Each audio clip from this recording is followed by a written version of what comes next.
I'll be the first to say, the Blues will never win another Stanley Cup with Jordan Binnington again.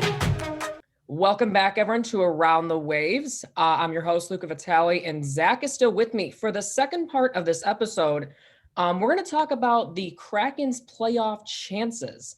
We saw that the Vegas Golden Knights, when they were introduced in the league in 2017, they finished first in the Pacific Division with a record of 51-24-7, which is good for 109 points in their inaugural season. And they ended up advancing all the way to the Stanley Cup Finals, where they lost 4-1 to the Washington Capitals. So, Zach, do you think the Kraken can make the playoffs this upcoming season? You know, I really believed it with the options they had before they drafted their roster that they were going to the Western Conference Final. When you give the same team, the Kraken, these rules that Vegas had coming in, you give them a lot of teams can protect 11 players max. Right. That leaves a lot of room to really build a nice roster and to get your guys well fit for the Stanley Cup playoffs. But the Kraken still have a while to go. There's a lot to still happen. I hate it when the NHL comes out with, how do you think Seattle's going to finish when they literally drafted their roster yesterday? It's like everyone's just like last place. Yeah. But they really, I don't know. They didn't really make waves. I really don't believe it. Hey, no pun intended. But, I don't know. It's just a young team. My gut says probably like right in front of Calgary, maybe. I have no idea, but I really do believe that they have so much room so much breathing room here. A lot can happen. I'm not going to make like an official prediction because I know this roster is going to change real soon here. But yeah, I really don't want to say they're bottom feeders because we saw what Vegas did and everyone believed they were bottom feeders as well.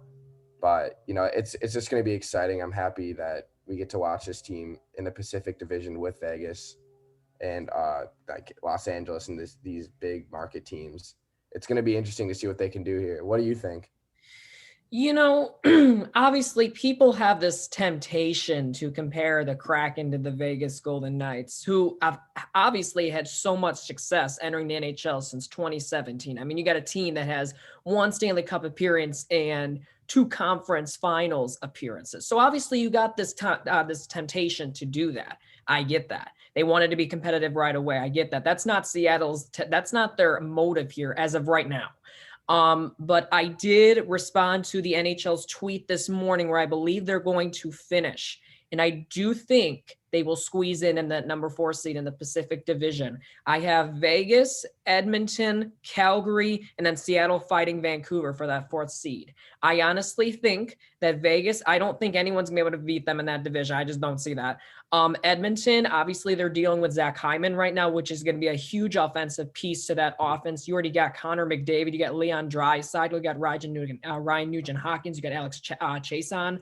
I mean, you got a bunch of pieces. Obviously, you got to work on the defensive end of the puck, but that's a here, no, there, or there. But Calgary, they need a rebound season. Obviously, we saw last season they struggled quite a bit. They still got a really good team. Don't get me wrong there. But when we talk about Vancouver, that's going to be a mega dynasty one day, I believe. They still got some work to do. I feel like this season, I don't know where they're going to finish. I don't think they're going to be absolute nonsense.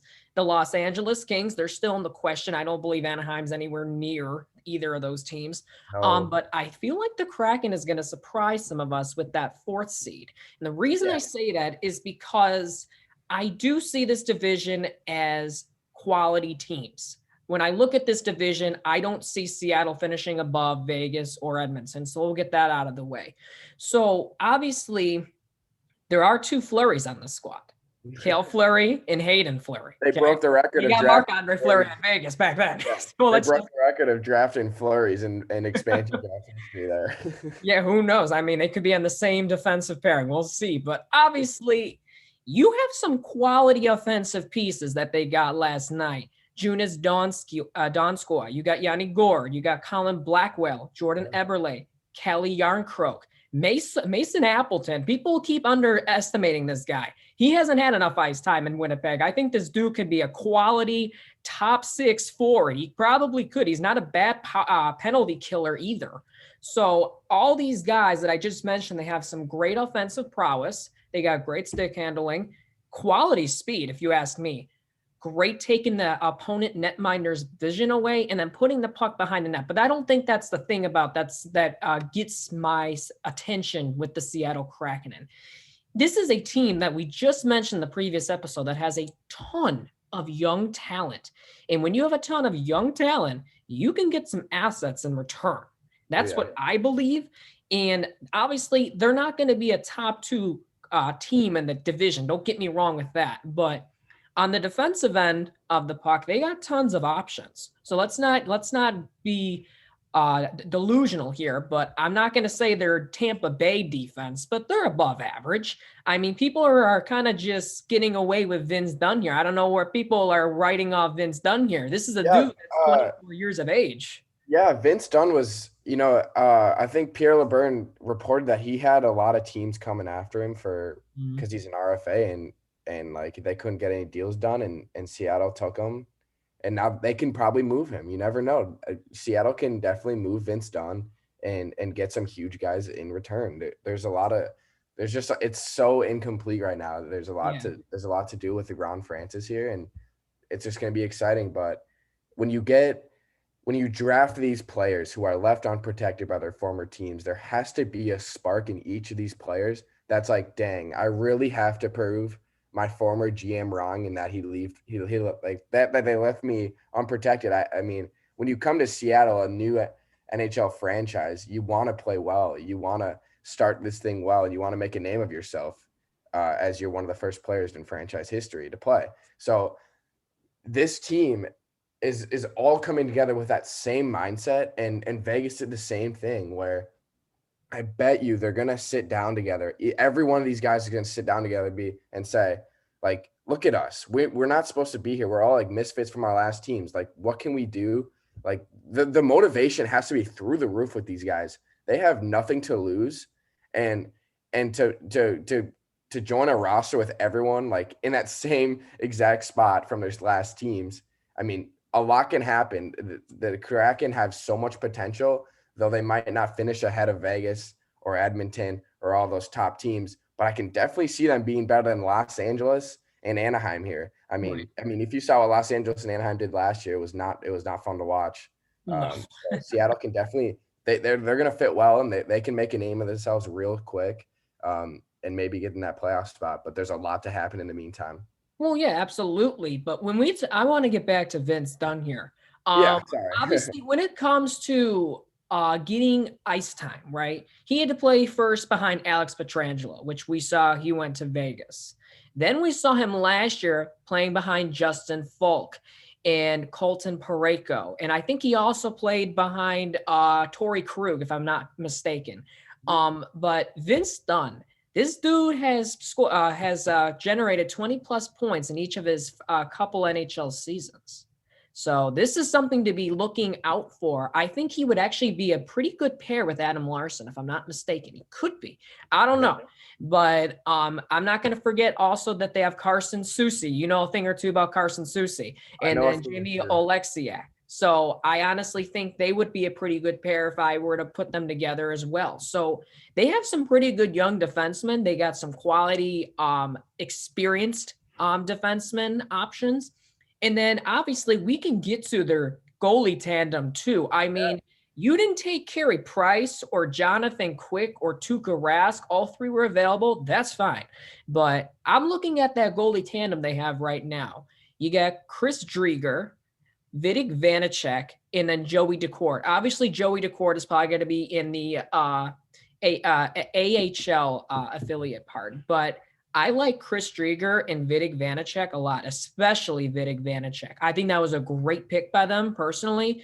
Only 25 years of age. And last year was his very first season. And the only reason he played was because of Henrik Lundqvist. Obviously had to opt out last season due to health issues. We already know about that. But he had 21 wins in his rookie campaign. Let's not mistake it. I mean, that's like, yeah, I mean, and he's only $717K cap hit. That's insane. And when you pick up goalies like that who are super cheap, that's just the number one thing with this team is that they're all cheap players, which is just amazing because then it gives you breathing room. But yeah, Chris Driedger probably starting. backing up Vitek Vanacek. I mean, that's already a great goalie tandem. I mean, it just is. Like, they're rookies. They're not rookies, but they're just young, and they got a little flame in them to prove them wrong. Like I said earlier, there's a lot to happen here. I love that goalie tandem right away. They ended up passing on Minnesota Wild goaltender Capo Kakinen. That's a little iffy pick, but once you get Carson Soucy in there, I mean, another defenseman, it really just shows where their motives were, and when they focus on defensemen more than goalies here, I believe it shows. So, I mean, Ron Francis clearly had a vision with this roster, and he made a lot of picks that a lot of people disagree on. Max Domi was there for the Columbus Blue Jackets, and he chose otherwise. And it just shows you that you can't predict a right roster ever, and there's always going to be weird picks. But hey, I never doubt any GM. I just don't.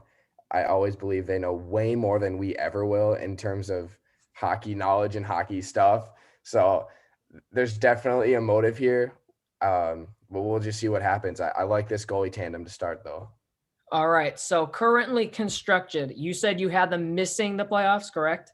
Yeah. I mean, I'm not like going to make an exact prediction. They'll be on the verge of either getting in or not. Just there, like there'll be those between those two teams. But they will for sure make a name of themselves, and the whole league's going to be following them. All right. Well, I have them finishing in fourth, battling Vancouver. Speaking of Vancouver, that is their first home game, the geographic rivalry, which who knows, it actually could be a new rivalry in the NHL. So we will see. But Zach, thanks for joining me today. Everyone, thanks for tuning in for Around the Waves. And during the academic year, we will see you then. Always a pleasure. Thank you.